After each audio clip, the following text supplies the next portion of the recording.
A'udzubillahi minasyaitonirrajim. Bismillahirrahmanirrahim. Assalamualaikum warahmatullahi wabarakatuh. Syukur kehadrat ilahi, anak-anak pelajar, kita dapat lagi diberi kesempatan, diberi kekuatan, diberi masa, anugerah Allah SWT untuk kita meneruskan tajuk video haji dan umrah kita ni. Jadi ini adalah video Ustazah yang keempat untuk Ustazah terangkan tajuk haji dan umrah kepada kamu semua. Okey, sebelum ni kita dah sentuh dua subtopik iaitu subtopik yang pertama kita dah sentuh maksud, dalil dan hukum haji dan umrah. Subtopik yang kedua kita dah sentuh tentang syarat wajib, rukun, perkara-perkara wajib dan juga amalan-amalan sunat ibadah haji dan umrah.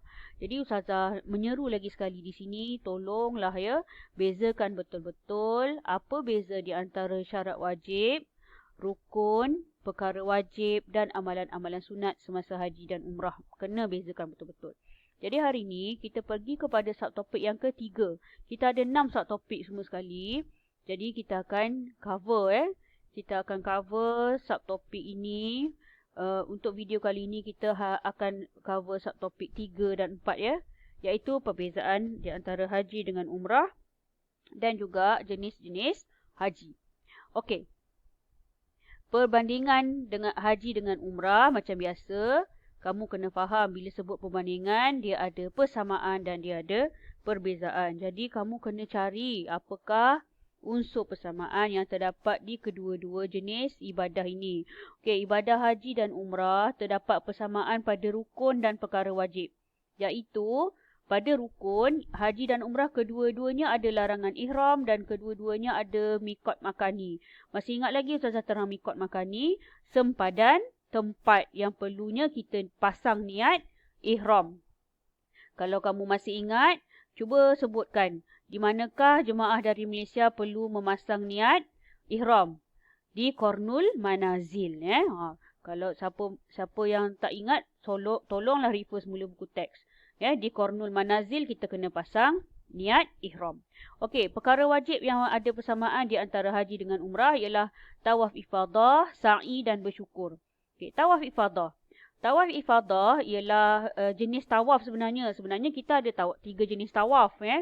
Dulu sukatan lama diterangkan, tapi sukatan KSSM ni dia mungkin diterangkan yang penting saja. Okey, tawaf ada 3 Pertama tawaf kudum, kedua tawaf ifadah dan ketiga tawaf wida'. Jadi tawaf ifadah ni sebenarnya kita akan sentuh di subtopik yang ke-4 iaitu jenis-jenis haji. Sebab kenapa kita perlu terang tawaf ifadah ni? Tawaf ifadah ni sebenarnya kita akan terangkan bila kita faham jenis-jenis haji. So, jenis-jenis haji tu kita akan sentuh pada subtopik yang ke-4.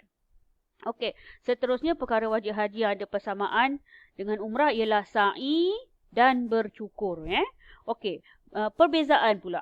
Okey, contoh perbezaan. Perbezaan haji dan umrah dari segi waktu, dari segi rukun dan dari segi perkara wajib. Okey, tengok dari segi rukun, dari segi waktu, ibadah haji dikerjakan hanya pada bulan Zulhijjah saja ataupun kita dah sentuh sebelum ni, bulan haji bermula dari bulan Syawal. Tapi kalau umrah boleh dilakukan pada bila-bila masa sepanjang tahun. Kemudian bagi rukun, perkara rukun yang terdapat pada haji ialah wukuf. Tapi wukuf tidak ada dalam ibadah umrah. Inilah perbezaan besar di antara haji dengan umrah. Kalau ditanya apakah perbezaan utama haji dengan umrah? Wukuf. Kerana pada haji ada wukuf, pada umrah tiada wukuf. Seterusnya, perkara wajib.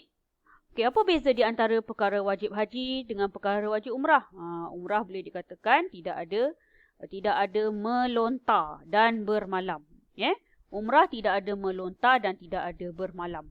Jadi haji melontar 7 anak batu di Jamratul Kubra, melontar 7 anak batu di ketiga-tiga jamrah, mabit di Muzdalifah, mabit di Mina ada pada rukun haji, tapi tidak ada pada rukun umrah. Jadi Ustazah nak tekankan di sini macam mana nak jawab soalan perbezaan. Soalan perbezaan mesti dibandingkan kedua-dua belah ni mesti sepasang. Ya. Contohlah kalau kamu jawab soalan perbezaan, besok keluar soalan SPM kan. Okey, kamu tulis di sini bermalam di Muzdalifah, tapi di sebelah sini kamu tak tulis tidak bermalam di Muzdalifah. Kamu tak akan dapat 2 markah di sini. Ya. Kamu tak akan dapat juga 1 markah di sini. Untuk soalan perbezaan, bila tepat pasangan yang dibandingkan, baru dapat 2 markah. Tapi kalau betul salah satu sahaja, kamu akan dapat kosong terus. Dua-dua tidak akan dikira markahnya kerana pasangan perbandingan tu salah. Jadi masa jawab soalan perbezaan mesti dibandingkan dengan pasangan yang tepat. Bermalam di Mina untuk haji. Di kolom umrah ni kamu kena tulis tiada bermalam di Mina. Kalau kamu tak tulis, tidak ada perbandingan sebab tidak ada pasangan. Jadi salah, kosong. Kalau nak dapat 2 markah, kena tulis dua-dua perbandingan secara berpasangan. Perbezaan itu saja pecahan markah dia. Kalau dibandingkan dengan betul dapat 2 markah. Kalau salah, tak dapat markah langsung. Walaupun sebelah sini ada isi yang betul. Okey. Seterusnya, kita pergi kepada jenis-jenis haji. Di sini yang Ustazah kata tadi, kalau kamu faham jenis-jenis haji, kamu akan faham kenapa kita fokus kepada tawaf ifadah. Okey, tapi sebenarnya kalau ikutkan untuk sukatan KSSM ni, kamu hanya perlu faham jenis-jenis haji sahaja. Jadi cukuplah Ustazah terangkan. Jenis-jenis haji ada 3, iaitu ifrad, yang kedua tamattu', yang ketiga qiran. Okey, ingat macam mana nak ingat ni? Kalau Ustazah susun macam ni dalam minda Ustazah. Ifrad, fardun. Fardun bermaksud individu, seorang-seorang. Bermaksud dia berasingan. Jadi apa maksud haji ifrad? Haji ifrad bermaksud mengerjakan haji dahulu, kemudian mengerjakan umrah pada tahun yang sama. Okay. Untuk tamattu'. Tamattu' Ustazah ingat A kat depan, U kat belakang. So A untuk haji, U untuk umrah. Jadi yang di belakang yang mula-mula dulu. Kenapa? Tamattu'. Kerana jenis-jenis haji tamattu'. Haji tamattu' bermaksud mengerjakan umrah dahulu dalam bulan haji, barulah kerjakan haji pada tahun yang sama. Ini yang Ustazah kata. Ustazah ingat A dengan U. Jadi yang belakang ini dulu. Umrah, bermaksud umrah dahulu, haji kemudian. So apa maksud haji tamattu'? Mengerjakan umrah dahulu dalam bulan haji, kemudian mengerjakan haji pada tahun yang sama. Ini kamu akan sentuh pada subtopik yang kelima. Bila kamu belajar subtopik garis masa haji tamattu', iaitu timeline. Timeline, bagaimanakah pelaksanaan haji tamattu' mengikut tarikh. Okey. Kemudian jenis haji yang ketiga ialah qiran. Okey, untuk qiran, ingat qiran ialah mengerjakan haji dan umrah secara serentak. Okey, ingat ifrad, fardun, seorang-seorang berasingan. So ifrad ialah mengerjakan haji dahulu kemudian kerjakan umrah pada tahun yang sama. Tamattu', ingat U kat belakang ni umrah dulu baru haji. So mengerjakan umrah dahulu dalam bulan haji, kemudian mengerjakan haji pada tahun yang sama. Kemudian qiran pula ialah jenis haji berniat mengerjakan haji dan umrah secara serentak.